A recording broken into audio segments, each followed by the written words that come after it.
नमस्कार दोस्तों, राधे राधे। आज इस वीडियो में हम देखेंगे सकट चौथ व्रत की बहुत ही सरल पूजा विधि। महिलाएं, लगभग सभी महिलाएं इस व्रत को रखते हैं। बच्चों की सर्वथा उन्नति के लिए, उज्जवल भविष्य के लिए, अच्छे स्वास्थ्य के लिए माताएं इस व्रत को रखते हैं।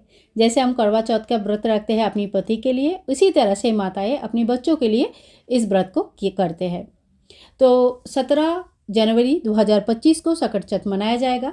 तिलकुट चौथ के नाम से जाना जाता है इस चौथ को, और इसमें तिलकुट की भोग लगाना सबसे अनिवार्य होता है और प्रधान भोग में भी आता है।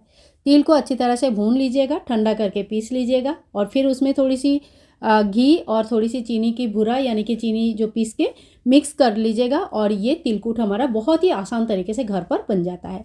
यही है हमारा मेन व्रत। अब देखिए, पूजा कहीं कहीं सुबह भी होता है और मेनली जो ये पूजा होता है ये शाम को टाइम होता है।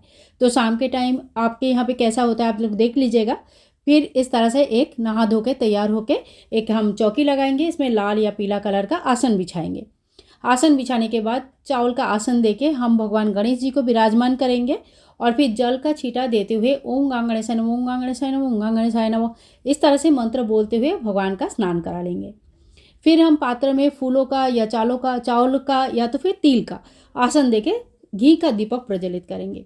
साथ ही साथ हम धूप भी प्रज्वलित कर लेंगे। धूप और दीप प्रज्वलित करके जब हम पूजा करने बैठते हैं तो जगह शुद्धिकरण हो जाता है और पूजा में भी बड़ा अच्छा मन लगता है।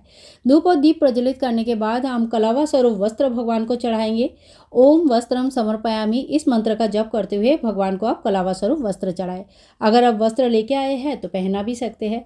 और फिर उसके बाद हम जनेऊ चढ़ाएंगे। अगर आपके पास पीला जनेऊ नहीं है तो आप सफ़ेद जनेऊ में थोड़ी सी हल्दी लगाकर चढ़ा सकते हैं। फिर हम भगवान को टीका करेंगे। तो देखिए, सबसे पहले हम चंदन का, हल्दी का, कुमकुम का आप टीका कर सकते हैं। साथ ही में हम दीपक की भी पूजन कर लेंगे। तो इस तरह से हम पूजा करने के बाद भगवान को हम फूल चढ़ाएंगे। पंचोपचार पूजा कम से कम हमें करना चाहिए। धूप दीप नैवेद्य पुष्प आदि से पूजा हमें करना चाहिए।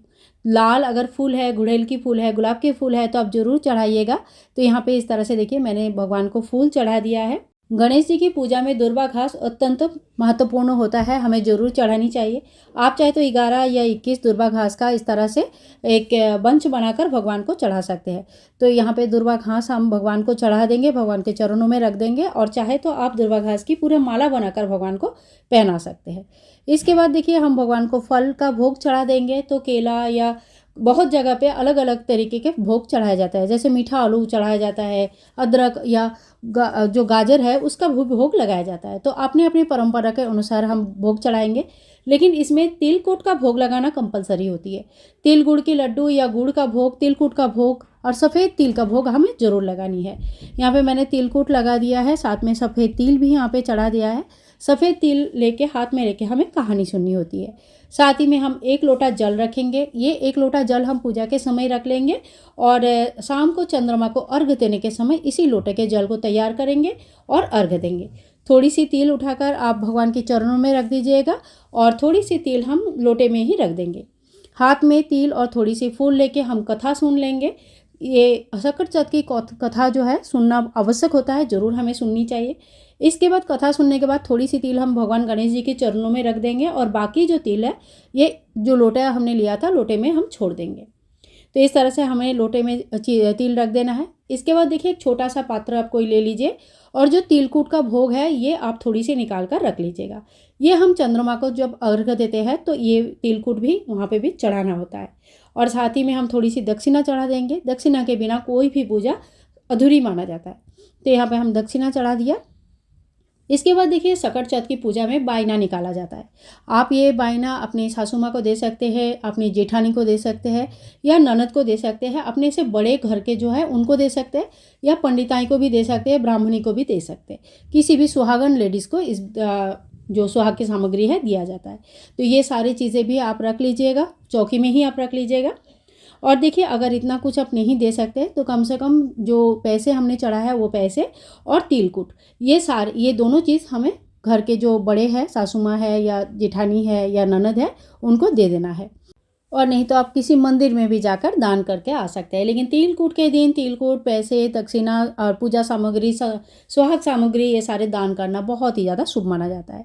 शाम के समय हमें जल तैयार करना है, तो देखिए शाम के समय ही अगर आपने पूजा किया तो पूजा के तुरंत बाद जैसे ही चंद्र उदय होते हैं हम जल तैयार करके चंद्रमा को अर्घ्य दे देंगे।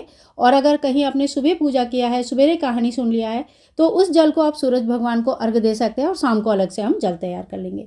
शाम को हम जल कैसे तैयार करेंगे चंद्रमा के लिए, इसकी डिटेल्स वीडियो मैं आप लोगों के साथ थोड़ी देर में शेयर कर दूंगी। तो चंद्रमा के लिए जल तैयार करके हम चंद्रमा को अर्घ्य देते हैं। और चंद्रमा अगर नहीं भी दिखते हैं तभी भी आप घर के अंदर चावल से चंद्रमा या कोई चांदी के सिक्कों से चंद्रमा बनाकर उनको भी देकर अर्घ्य दे सकते हैं।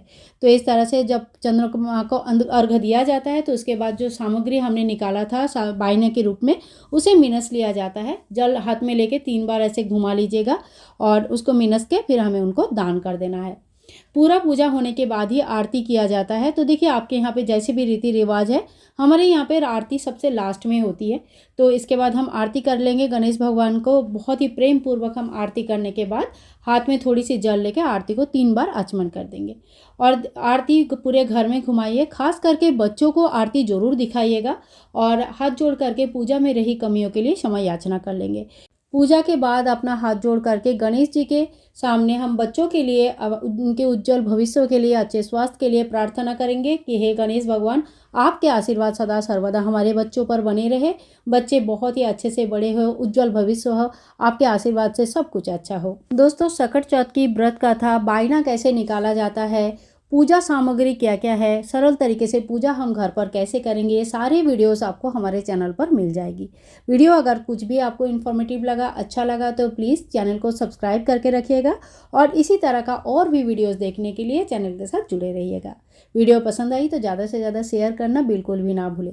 मिलूंगी नेक्स्ट वीडियो में, तब तक के लिए सभी भाई बंधुओं को हैप्पी सकट चौथ, संकष्टी चतुर्थी, तिल चौथ, तिलकुटा चौथ की बहुत बहुत शुभकामनाएं।